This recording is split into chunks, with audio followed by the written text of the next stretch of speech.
तो जो testosterone hormone है, इसकी वजह से ही सेकेंडरी सेक्सुअल ऑर्गन्स का क्या होगा, डेवलपमेंट होगा। अब जो ये टेस्टोस्टेरोन है, इसको कौन सेक्रेट करता था? The Leydig cells that are present in the testis. तो टेस्टिस में जो लेडिग्स सेल्स प्रेजेंट होते थे वो सेक्रेट करते थे टेस्टोस्टेरोन हार्मोन। अब जो ये लेडिग्स सेल्स हैं, ये किसकी वजह से रिलीज होते थे? They were released by the action of interstitial stimulating hormone. क्या बोला मैंने? इंटरस्टिशियल स्टिमुलेटिंग हार्मोन की वजह से जो लेडिग सेल्स थे ये क्या होते थे? स्टिमुलेट होते थे। तो स्टिमुलेट होने के बाद ये सेक्रेट करते थे टेस्टोस्टेरोन। सो अब जो ये ICSH था, ये किसको एक्टिवेट कर रहा था? बेसिकली लेडिग सेल्स को। और जो ये ICH होता है, they are under the control of anterior pituitary. इसको कौन रिलीज करवाता है यहां से? Anterior pituitary. एंड इस एंटीरियर पिट्यूटरी को यहां पे कौन स्टिमुलेट करता था? It was stimulate by the action of hypothalamus. तो हाइपोथैलेमस यहां पे एक हार्मोन रिलीज करता था जिसका नाम था GnRH। सो GnRH क्या था? इट वाज द गोनाडोट्रोपिन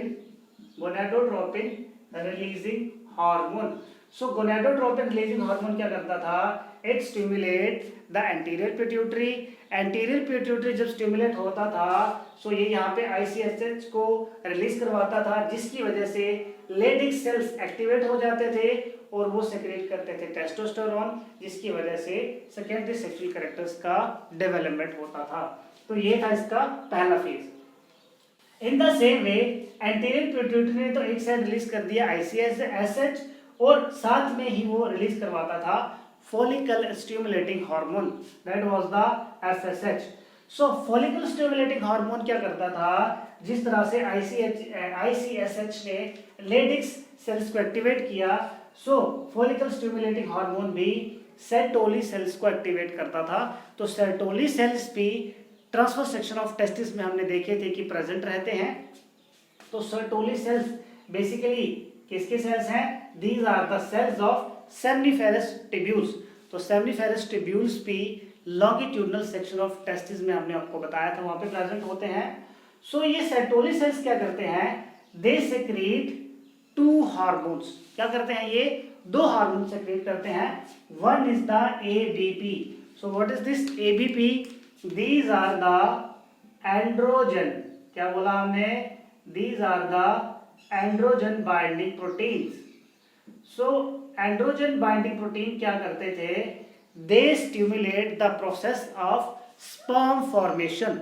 यानी कि इन्हीं ABP की वजह से क्या बनता है? स्पर्म।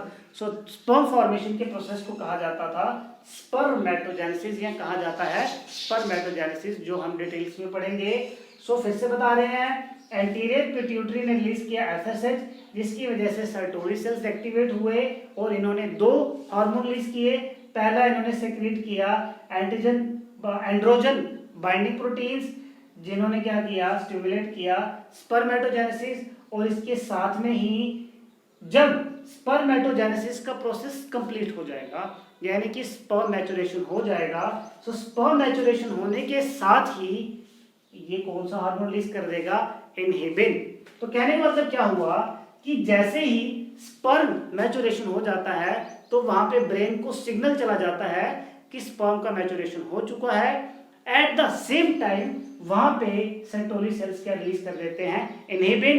इनहिबिन क्या करता है? जो ये स्पर्मेटोजेनेसिस का प्रोसेस कंप्लीट हो चुका है, ताकि अब ये प्रोसेस आगे ना बढ़े, इसको स्टॉप करने के लिए इनहिबिन हाइपोथैलेमस और एंटीरियर पिट्यूटरी को क्या कर देता है? इनहिबिट कर देता है।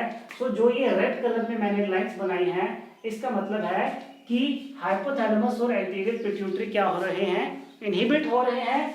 जब इनहिबिन इसको इनहिबिट कर देगा, वहां से ना ही GnRH रिलीज होगा, ना ही फॉलिकल स्टिमुलेटिंग हार्मोन रिलीज होगा, ना ही सर्टोली सेल्स एक्टिवेट होंगे, और ना ही स्पर्मेटोजेनेसिस होगा। सो इन द सेम वे जब ह्यूमन मेल्स में सेकेंडरी सेक्सुअल ऑर्गन्स और एक्सेसरी ग्लैंड्स या सेक्स ऑर्गन्स का डेवलपमेंट हो जाता है, सो यही सेकेंडरी सेक्स ऑर्गन दोबारा से हाइपोथैलेमस और एंटीरियर पिट्यूटरी को क्या करते हैं, मैसेज देते हैं। मैसेज देने के बाद हाइपोथैलेमस और एंटीरियर पिट्यूटरी का फंक्शन स्टॉप हो जाता है और Leydig cells as well as Sertoli cells अपना काम करना बंद कर देते हैं। सो जो ये मैंने ब्लैक कलर की यहाँ पे लाइंस बनाई हैं, इसका मतलब है कि प्रोसेसेस स्टिमुलेट हो रहे हैं, और जो रेड कलर में है प्रोसेसेस इनहिबिट हो रहे हैं, that is it will inhibit the secondary sex organ will inhibit the gonadotropin releasing hormone, interstitial stimulating hormone production। बात समझ में आई आपको? बड़ा ही सिंपल सा प्रोसेस है। सो इस तरह के मैकेनिज्म जहाँ पे एक साइड से प्रोसेस स्टिमुलेट हो रहा है और दूसरी साइड से उसकी ही वजह से प्रोसेस इनहिबिट हो रहा है, इसको कहा जाता है positive and negative feedback mechanism. ये हम दोबारा से पढ़ेंगे डिटेल्स में। बात समझ में आई? सो ये था कि किस तरह से मेल्स में हार्मोनल रेगुलेशन होता है। अब हमने कौन सी स्टेज तक पहुंच चुके हैं कि हमने मेल रिप्रोडक्टिव सिस्टम पढ़ा, ट्रांसफर सेक्शन ऑफ टेस्टिस पढ़ा, उसके बाद टेस्टिस के लॉन्गिट्यूडनल और सारे के सारे हमने सेक्शंस पढ़े, उसके बाद हार्मोनल कंट्रोल पढ़ा।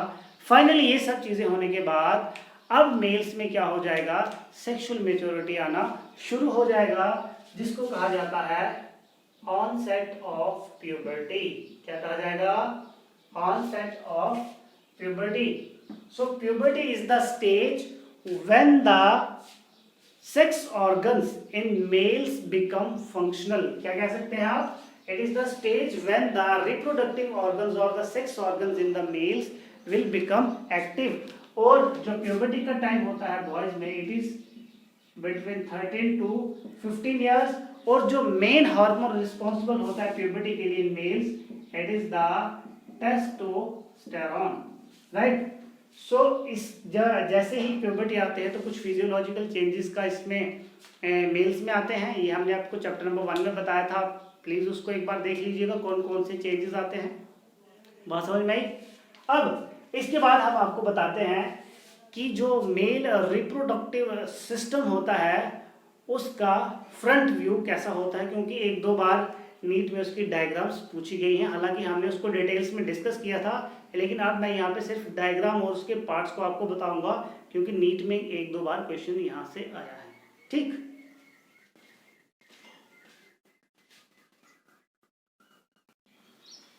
तो चलिए अब हम डिस्कस कर लेते हैं कि ह्यूमन मेल रिप्रोडक्टिव सिस्टम का इंटरनल व्यू कैसे होता है फ्रॉम द फ्रंट, क्योंकि ये पर्टिकुलर डायग्राम नीट में एक दो बार पूछी गई है, एम्स में भी पूछी गई है, तो आपको वहाँ पे इसकी लेबलिंग बतानी होती है, राइट। सो साइड व्यू हमने देखा था।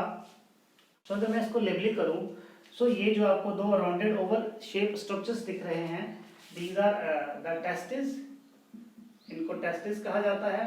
आई लगाया है तो मतलब एक टेस्टिस, ई लगाया है तो दो, राइट। टेस्टिस को सराउंड करता है कॉमन शेप्ड ऑर्गन, जिसको एपिडिडाइमस कहा जाता है, इसको एपिडिडाइमस कहा जाता है, राइट। अब एपिडिडाइमस से देखिए ये जो एक ब्लैक कलर का ट्यूब निकल रहा है बहुत लंबा सा, this is known as vasa efferentia. क्या कहा जाता है इसको? Vasa efferentia. अब जो ये वासा एफ्रेंशिया है, देखिए बेसिकली ये दो वासा फ्रेंचिया निकल रही हैं दो टेस्टिस से। अब जो ये वासा फ्रेंचिया है ये आके मिलती है नेक्स्ट एक्सेसरी ग्लैंड से। तो सबसे पहला जो एक्सेसरी ग्लैंड होता है it is present in pairs. अब नीट में ये भी क्वेश्चन पूछा जाता है कि मेल रिप्रोडक्टिव ऑर्गन में 3 एक्सेसरी ग्लैंड्स होते हैं, एक सेमाइनल वेसिकल होता है, एक प्रोस्टेट ग्लैंड होता है और एक कॉर्पस या बल्बोरेथ्रल ग्लैंड होता है। तो इसमें से जो सेमाइनल वेसिकल और जो कॉर्पस ग्लैंड होता है, इसको बल्बोरेथ्रल ग्लैंड भी कहा जाता है। बल्बोरेथ्रल स्पेलिंग देख लीजिएगा, बल्बोरेथ्रल ग्लैंड भी कहा जाता है। वेसिकल, सेमाइनल वेसिकल और bulbourethral glands they are always in pairs. लेकिन जो प्रोस्टेट ग्लैंड होता है ये सिंगल होता है। तो सीक्वेंस कैसे याद रखना है आपको? सबसे पहले सेमाइनल वेसिकल, उसके बाद प्रोस्टेट ग्लैंड, उसके बाद कॉर्पस ग्लैंड। तो देखिए यहाँ से दोनों एपिडिडाइमस आ रही हैं, यहाँ से, और एपिडिडाइमस आके फिर एक कॉमन ट्यूब में आके मिल रही हैं। सो जो ये कॉमन ट्यूब है जहाँ पे दोनों के दोनों epididymis, sorry vasa efferentia, sorry efferentia भी नहीं है, this is basically vasa deferentia, this is vasa deferentia, sorry for that. So दोनों वासा डिफरेंशिया जो आके मिल रही हैं कॉमन ट्यूब में, इसको कहा जाता है यूरेथ्रा। क्या कहा जाता है? यूरेथ्रा। और जो यूरेथ्रा है वो फाइनली टर्मिनेट कर जाती है कहाँ पे? पेनिस की टिप पे। सो ये जो पर्टिकुलर रीजन है इसको बोला जाता है यूरिथ्रल ओरिफिस, यानी कि यहाँ से क्या होगा, जो स्पर्म्स या फिर यूरिन आएगा वो यहाँ पे आके टर्मिनेट कर जाएगा, और यहीं पे ही सेमाइनल वेसिकल, प्रोस्टेट ग्लैंड और कॉर्पस ग्लैंड एक ही प्लेन में होते हैं, और इसी के साथ यहाँ पे प्रेजेंट रहता है यूरिनरी ब्लैडर, राइट। सो ये सारी चीजें आप ध्यान में रखिए, ठीक है।